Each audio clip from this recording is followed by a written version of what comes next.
আসসালামু আলাইকুম। আশা করছি সবাই অনেক বেশি ভালো আছেন। আজকে চলুন আমার এই অগোছালো রুমটাকে একটা পরিপাটি লুক দিব। ওয়াফেল কটনের মধ্যে এই চাদরগুলো তো অনেক বেশি ভাইরাল, আর আমার কাছে কিন্তু এই ওয়াফেল কটনের চাদরগুলো অনেক বেশি ভালো লাগে। এই চাদরগুলো আমি নিয়েছি রংধনু পর্দা গ্যালারি এই পেজটি থেকে। তো আজকে আমি ডেকোর করব এই বাগান বিলাস ওয়াফেল চাদরটি দিয়ে আমার এই ছোট্ট রুমটা। বিছানার চাদরের সাথে যদি ম্যাচিং করে পর্দা টাঙানো যায় তাহলে ঘরের লুকটাই চেঞ্জ হয়ে যায়। তো আমি আমার কার্টেনগুলো চেঞ্জ করে নিব, বাগান বিলাসের এই পর্দাগুলো আমি টাঙিয়ে নিচ্ছি। পেজের শুরুর দিকে আমি ডেকোরেশনের লং ভিডিওগুলো শেয়ার করেছি, তারপরে মাঝের দিকে আমি আর সময় পাইনি এই লং ভিডিওগুলো শেয়ার করতে। তো যাই হোক, এখানে একটা উডেন শেলফ আমি আমার শু ক্যাবিনেটের উপর ডেকোর করেছি। এইটা গ্রিন হাউস থেকে নেওয়া। এটা কিন্তু খুবই সুন্দর এই শেলফটা। এখানে আমি আমার হাজব্যান্ডের হেল্প নিয়েছি কার্টেনগুলো টাঙানোর জন্য।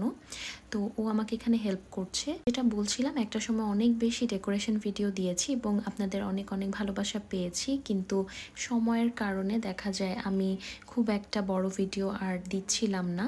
তো এখন ভাবছি আবার বড় ভিডিও করব। ছোট্ট একটা ঘরকে কিভাবে আমি ডেকোরেট করছি সেটাই কিন্তু আজকে দেখাচ্ছি। আমি এখানে সুন্দর হোয়াইট আর পিঙ্কের মধ্যে এই বাগানবিলাস চাদরটা বিছিয়েছি। অনেকেই আমাকে ইনবক্স করেন যে ওয়াফেল কটনের চাদরগুলো কেমন, এটা কি কমফোর্টেবল কিনা, ওয়াশ করার পরে কালার নষ্ট হয়ে যায় কিনা। আমার কাছে তো বেশ কমফোর্টেবলই লাগে, যেহেতু এটা কটন ওয়াফেল। সো এগুলোর মধ্যেও কিন্তু কোয়ালিটি আছে।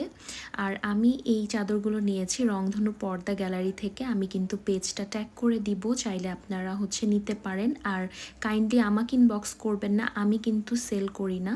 তো যাই হোক, এই কুশনটা নিয়ে আমাকে অনেক কোশ্চেন করেছেন, অনেক ইনবক্সও করেছেন। এটা আমি মতিঝিল হলিডে মার্কেট থেকে নিয়েছিলাম মাত্র 50 টাকা দিয়ে। আমি আমার ঘর সাজাতে সবসময় একটা ব্যাপার খেয়াল রাখি, সেটা খুবই মিনিমালভাবে ঘরটাকে সাজানোর, আর অল্প বাজেটে কিভাবে ঘরটাকে সুন্দর দেখানো যায়। আমার এই ঘরটা যেহেতু ছোট, তাই আমি চেষ্টা করেছি ছোট ছোট জিনিস এটার মধ্যে রাখার, যেমন এই ছোট্ট বুকশেলফটা রেখেছি একটা কর্নারে। আমার রুম মেকওভার ভিডিওগুলো যদি আপনাদের কাছে ভালো লেগে থাকে তাহলে আমাকে কমেন্টে জানাতে পারেন। আমি ইনশাল্লাহ আরও চেষ্টা করব এরকম ভিডিও দেওয়ার। তো এই আমার বেডরুমের ফাইনাল লুক। অনেকেই জানতে চান আমার খাটের সাইজ কত। এটা 5 বাই 7 ফিটের একটা খাট। দেন এটা আমার ফাইনালি ক্যাবিনেটের উপরের লুক। আমি কিছু ক্যান্ডেল জ্বালিয়ে দিয়েছিলাম। এবার আমি এই ডেকোরেশনটাকে আরেকটু মডিফাই করতে চাচ্ছি, তার জন্য এখানে একটা বেড থ্রো বিছিয়ে নিচ্ছি। এই বেড থ্রো অথবা বেড রানারটা কিন্তু আমার পেজ থেকে আপনারা পারচেস করতে পারেন। এটার জন্য আপনারা আমাকে নক করতে পারেন। তো যাই হোক, আজকের ডেকোরেশনটা কেমন লেগেছে আমাকে অবশ্যই কমেন্টে জানাবেন।